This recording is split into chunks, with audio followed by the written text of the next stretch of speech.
Mm-hmm. I'm breathing noisily. All right. Yeah. You did. Somebody suggested that you should press play. Good. Yeah. You could ask me to, and I would. It's playing right now. All right. Let us commence on our morning devotional together. A spiritual principle, carry it through our day and meditate upon it as part of a spiritual fitness journey. Okay, can I ask you a question about... Yeah. Yeah, I'll ask it on camera. Can we go sometimes I'm just like... Can we go on a trip? Oh, oops, we're on camera. I shouldn't say that. But yes, I should. What do I want this for one dinner? I can. No. Inventory. Mm-hmm. So I find myself like of lots of thoughts of about like getting a job or when I need and looking for a job and that kind of... Does that fall under the category of fear? Mm-hmm. It could, yeah. Or selfishness? Insecurity, selfishness, fear. Insecurity is not a category. No, fear is a category, but insecure is fear. Insecurity is fear? Yeah.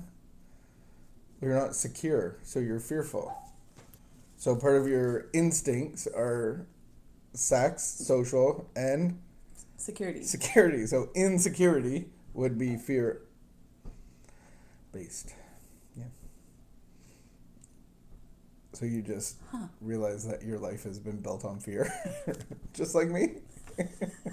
I remember being in a rehab center and they're talking about fear and insecurity, and I started laughing uncontrollably in the class because me, the tough guy, the violent guy, I realized all of that was because I was fearful and I didn't want anybody to know it, and I had built my life in the constructs of not being fearful, but my foundation was built on fear.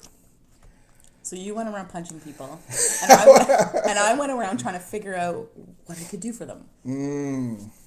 All right. Well, just curious, because I was like, this should be on this list.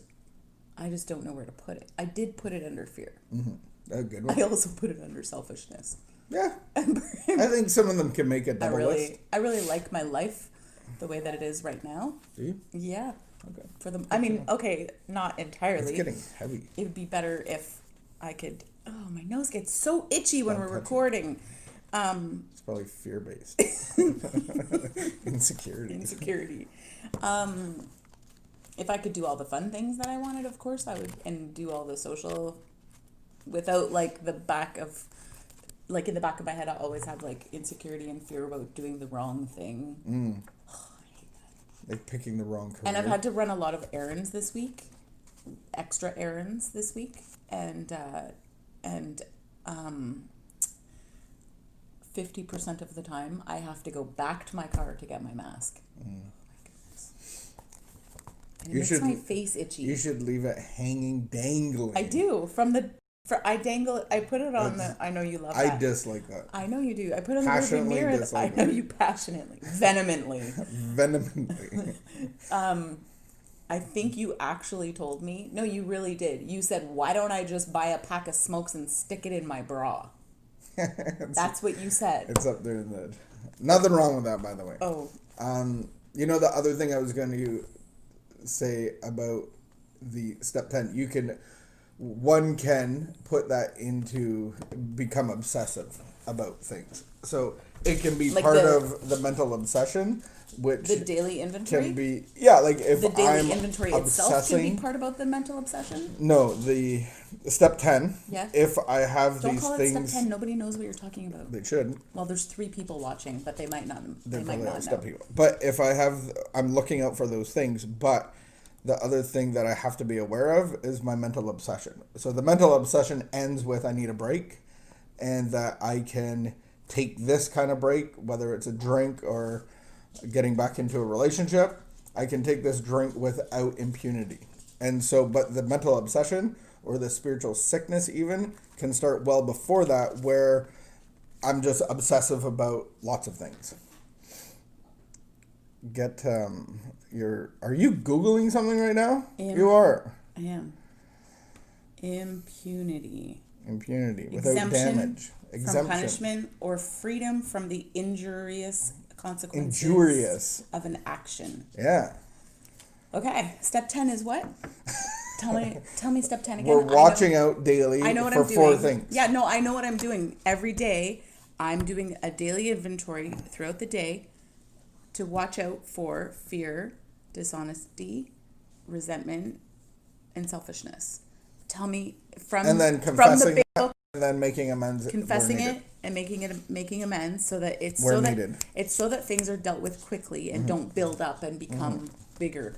I get that, because when you don't deal with them right away, they build. And I had that happen where one time somebody said something totally innocent, skipped over it, and after I got home, the comment that she had made, I actually re-examined it and re-examined it and re-examined it, and by the end of the week I had not only re-examined that comment in the context of our relationship, but I had actually re-examined our relationship historically, the last few months of the relationship through the lens of that comment. So I replayed past visits, past conversations, times she had turned me down from doing something through the lens of that one comment. Oh my goodness, I rewrote history. And I totally changed our relationship. And then I realized it. So within a week I had called her and said hey, can we go for coffee? So that would be fear, insecurity, turning into a resentment. And then if I continue to let that play, then it becomes part of my spiritual sickness. Oh, and it would have destroyed our friendship. Which separates me from the light of God. So then I said, we went for coffee, and I said, hey, you said this. And it was actually it was a really hard thing. And she was mortified. She's like, I said that? I did not mean that. I don't think that. And then she started to tell me what she does think about me. And I was like, oh, okay. So if that could have been done the first day, that's the point of step 10, is that could have been done the first day, as opposed to a week later when you don't really remember. Oh, she's like, oh my gosh, did I say that? I don't even remember. It's not even really fair to go back and say, I remember this is exactly what you said. And you gotta use accents do I really remember exactly what you said? Probably not. Anyway, okay, so to deal with things quickly, tell me what step 10 says from the big book. What does it say? Read me the step. I lost focus. No, just tell me what step 10 is. To continue to take personal inventory. And when we were wrong, promptly admitted it. Yeah. Okay. And when we were wrong, and promptly admitted it. Yep. And the focus is on me, which is what we talked about yesterday. Yeah. Because it doesn't matter what people say, it's what I do with it. When I was wrong. It's my problem. Let people have their problems because I got enough of my own. I was wrong. I made a whole bunch of assumptions based on one little comment. Okay. Today. What day is it? Is July 16th. 16. But Thursday. he's ruining my chair, and I'm going to not be happy. I'm already not happy about that chair. Anyway. Nice things. Insisting on the best. What's it? I don't even know what this could be about. We deserve the best life and love have to offer, but we are each faced with the challenge of learning to identify what that means in our life. We must each come to grips with our own understanding of what we believe we deserve, what we want, and whether we are receiving it. There's only one place to start, and that is right where we are in our current circumstances. The place we begin is with us. What hurts? What makes us angry?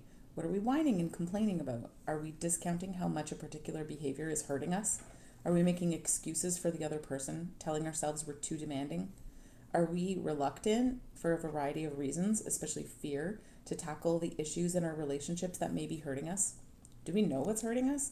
And do we know that we have a right to stop our pain if we want to do that? We can begin the journey from deprived to deserving. We can start it today. We can also be patient and gentle with ourselves as we travel in important increments from believing we deserve second best to knowing in our hearts that we deserve the best and taking responsibility for that. Today, I will pay attention to how I allow people to treat me and how I feel about that. I will also watch how I treat others. I will not overreact by taking their issues too personally and too seriously. I will not underreact by denying that certain behaviors are inappropriate and not acceptable to me.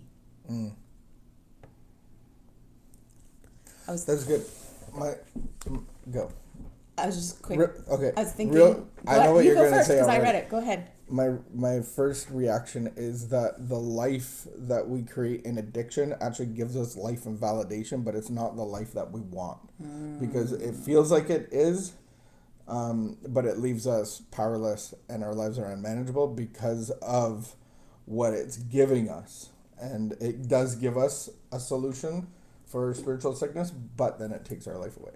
And I think what you were going to say, you did a quote this morning on Dallas Willard. That's not what I was going to say. Oh, man. Do you know the quote, though? It's a good quote. But about discipleship? Nope, it's a good quote. It's on the Union City Church Instagram story.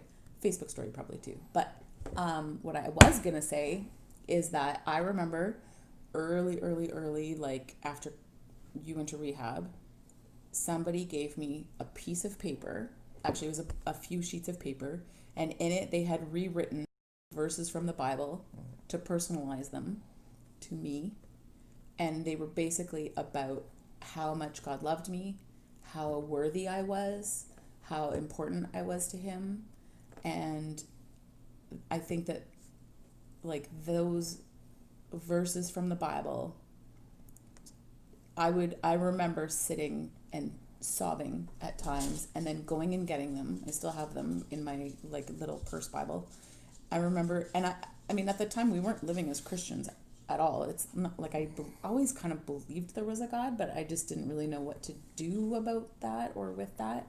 But somebody gave me those verses, and it was like those verses like spoke into this deep place inside of me that never felt like I was worthy, that never felt like that I was deserving of love, or that I could have a life that had value.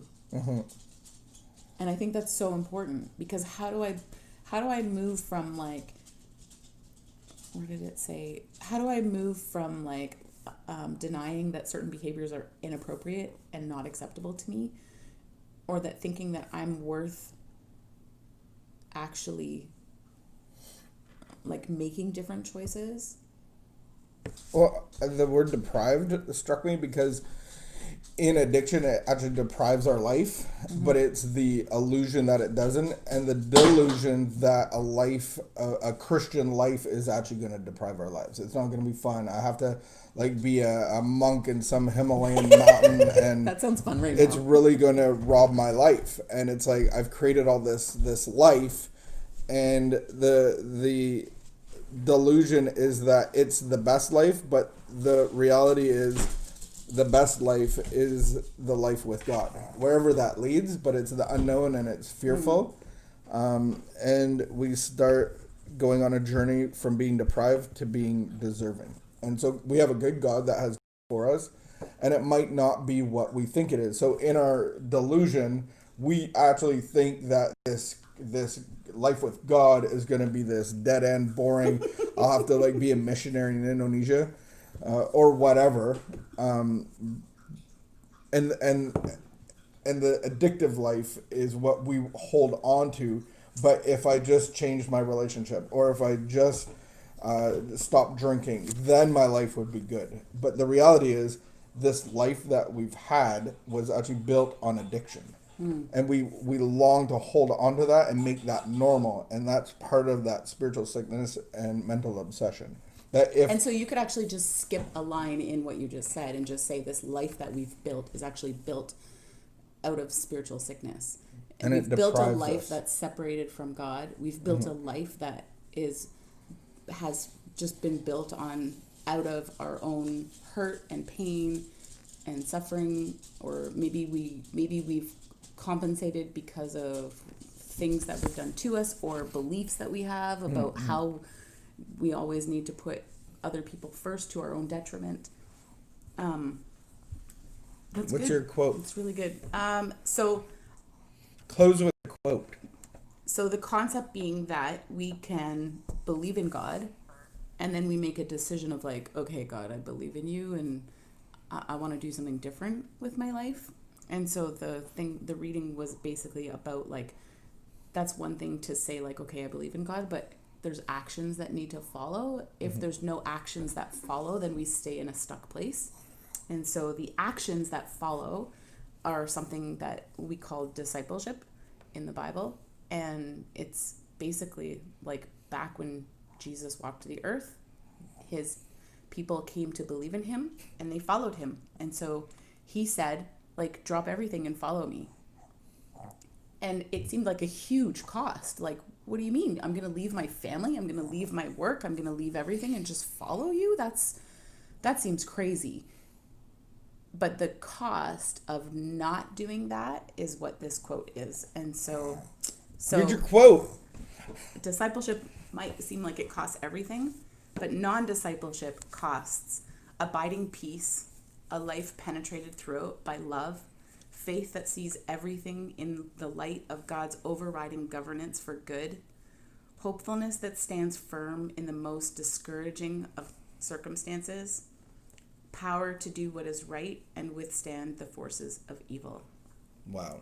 So the insisting on the best life is a life of peace. Right. And the life that I've created is very unpeaceful. And I mean, it's a backwards quote, because basically what the Bible promises is abiding peace, a life penetrated throughout by love. Even in the storm, it's that tension between yeah. the storm, but being peaceful within the storm. Faith that sees everything in the light of God's overriding governance for good.